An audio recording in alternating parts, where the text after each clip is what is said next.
ಆಯ್ತು ಸರ್. ಎಲ್ಲರಿಗೂ ನಮಸ್ಕಾರ.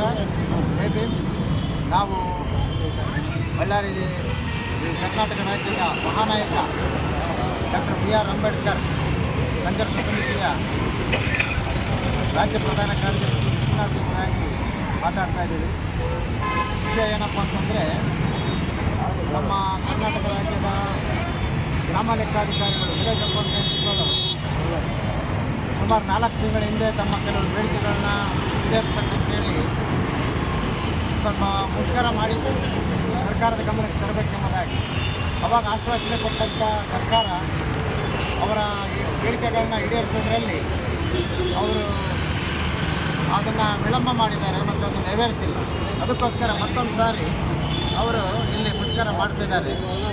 ಕಾರಣ ಏನಪ್ಪ ಅಂದರೆ, ಒಂದು ಗ್ರಾಮ ಲೆಕ್ಕಾಧಿಕಾರಿ ಗ್ರಾಮದ ಪ್ರತಿಯೊಂದು ರೈತನ ಕಷ್ಟ ಸುಖ, ಆ ಒಂದು ಯಾವುದೇ ಬೆಳೆ ಸಮೀಕ್ಷೆ ಆಗಿರ್ಬೋದು, ಅವನ ವ್ಯವಸಾಯದ ಪ್ರತಿಯೊಂದು ಕ್ಷೇತ್ರದಲ್ಲಿ ಪ್ರತಿಯೊಂದು ಹಂತದಲ್ಲಿ ಅವರಿಗೆ ಮಾರ್ಗದರ್ಶನ ಮಾಡ್ತಾರೆ, ಸಹಾಯ ಮಾಡ್ತಾರೆ.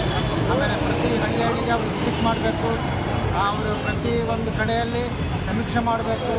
ನಷ್ಟ ಪರಿಹಾರದ ವಿಚಾರ ಇರಬಹುದು, ಆಮೇಲೆ ಬೆಳೆ ವಿಚಾರ ಇರ್ಬೋದು, ಡೆವಲಪ್ಮೆಂಟ್ ವಿಚಾರ ಇರ್ಬೋದು, ಎಲ್ಲದರಲ್ಲಿ ಒಂದು ಸ್ಟೇಷನ್ನಿಂದ ಮೊದಲು ಮಾಡಿ ಪ್ರತಿಯೊಂದು ವಿಚಾರಕ್ಕೆ ಅವರು ನೂರಾರು ಸರಿ ಅಲ್ದಾಡ್ಬೇಕಾಗುತ್ತೆ, ಎಲ್ಲ ರೈತರಿಗೆ ಸ್ಪಂದಿಸಬೇಕಾಗುತ್ತೆ.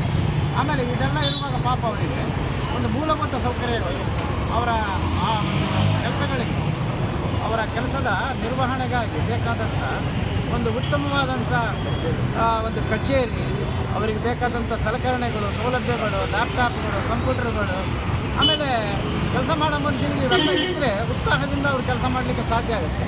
ಅದು ಯಾವುದೇ ಇಲ್ಲದಂಗೆ ಪಾಪ ಅವರು ಬಿಸಿಲಲ್ಲಿ ತಿರುಗಾಡ್ಕೊಂತ ಎಲ್ಲೋ ಹೋಗಿ ಮಾಡಬೇಕು, ಯಾವುದೋ ಮೊಬೈಲ್ನಲ್ಲಿ ಮಾಡಬೇಕಂತಂದರೆ ತುಂಬ ಕಷ್ಟ. ಯಾಕಂದರೆ ಕರ್ನಾಟಕ ಸರ್ಕಾರ ಪ್ರತಿಯೊಂದು ಕ್ಷೇತ್ರಕ್ಕೆ, ಪ್ರತಿಯೊಂದು ಇಲಾಖೆಗೆ ಕೋಟ್ಯಾಂತರ ರೂಪಾಯಿ ಬಜೆಟನ್ನು ಮೀಸಲಾಗಿಟ್ಟಿದೆ. ಈ ವಿಲೇಜ್ ಅಕೌಂಟೆಂಟ್ಗಳ ಒಂದು ಅನುಕೂಲಗಳೇನು ಮಹಾ ದೊಡ್ಡ ವಿಚಾರಗಳಲ್ಲ. ಸರ್ಕಾರ ಮನಸ್ಸು ಮಾಡಿದ್ರೆ ಅದು ಬಜೆಟ್ನಲ್ಲೇ ಆಗಿ ಅವರ ಒಂದು ಒಪ್ಕೊಂಡ್ರೆ ಅದೇನು ದೊಡ್ಡ ಮೊತ್ತ ಅಲ್ಲ, ಅದು ಬಜೆಟ್ನಲ್ಲಿ ಅವರಿಗೆ ಕೊಡಲಿಕ್ಕೆ ದೊಡ್ಡ ವಿಚಾರ ಅಲ್ಲ. ಸರ್ಕಾರ ಮನಸ್ಸು ಮಾಡಿದ್ರೆ ಏನು ಬೇಕಾದ್ರೂ ಮಾಡುತ್ತೆ. ಹಾಗಾಗಿ ಕೆಲಸ ಮಾಡುವಂಥ ಗ್ರಾಮದಲ್ಲಿರುವಂಥ ರೈತರೇ ಭಾರತ ದೇಶದ ಬೆನ್ನೆಲುಬು ಅಂತ ಮಹಾತ್ಮ ಗಾಂಧಿ ಹೇಳಿದ್ದಾರೆ. ಆ ರೈತರಿಗೆ ಸಹಾಯಕವಾಗಿ ಈ ವಿಲೇಜ್ ಅಕೌಂಟೆಂಟ್ಗಳು ಪ್ರತಿಯೊಂದು ವಿಚಾರದಲ್ಲಿ ರೈತರಿಗೆ ಸಹಾಯ ಮಾಡುವಂಥ ಸಂದರ್ಭದಲ್ಲಿ ಅವರ ಮನಸ್ಸಿಗೆ ಸಂತೋಷ ಇಲ್ಲ ಅಂದರೆ, ಅವರು ಆರೋಗ್ಯ ಸ್ಥಿರವಾಗಿಲ್ಲ ಅಂದರೆ, ಅವರ ಜೀವನಕ್ಕೆ ಭದ್ರತೆ ಇಲ್ಲ, ಅವ್ರ ಉದ್ಯೋಗ ಭದ್ರತೆ ಇಲ್ಲ, ಅವರಿಗೆ ಯಾವುದೇ ಅನುಕೂಲತೆಗಳಲ್ಲ ಅಂದರೆ ಉತ್ಸಾಹದಿಂದ ಕೆಲಸ ಮಾಡೋಕ್ಕಾಗೋದಿಲ್ಲ. ಇದು ಕನಿಷ್ಠವಾದ ಮೂಲಭೂತ ವಿಚಾರಗಳನ್ನ ಪಾಪ ಅವ್ರು ಕೇಳಿರೋದ್ರಲ್ಲಿ ಅದು ಯಾವುದೇ ರೀತಿ ತಪ್ಪಿಲ್ಲ.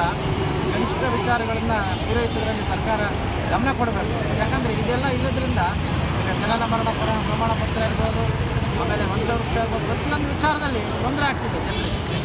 ಸರ್ಕಾರ ಈ ವಿಚಾರದಲ್ಲಿ ಸನ್ಮಾನ್ಯ ಮುಖ್ಯಮಂತ್ರಿಗಳಾದ ಸಿದ್ದರಾಮಯ್ಯ ಸಾರು, ಕಂದಾಯ ಸಚಿವರು ಕೃಷ್ಣಬೈರೇಗೌಡ ಸಾರು, ಎಲ್ಲ ಜನಪರವಾದ ನಿಲುವುಗಳು ಇರ್ತಕ್ಕಂಥವ್ರು, ಜನಗಳಿಗೆ ಸ್ಪಂದಿಸ್ತಕ್ಕಂಥವ್ರು, ಅವರು ಯಾವುದೇ ವಿಧವಾಗಿ ಉಡಾಫೆ ಮಾಡುವಂಥವರಲ್ಲ. ದಯಮಾಡಿ ಯಾಕೆ ಇದು 4 ತಿಂಗಳು ಲೇಟಾಗಿದೆ ಗೊತ್ತಿಲ್ಲ.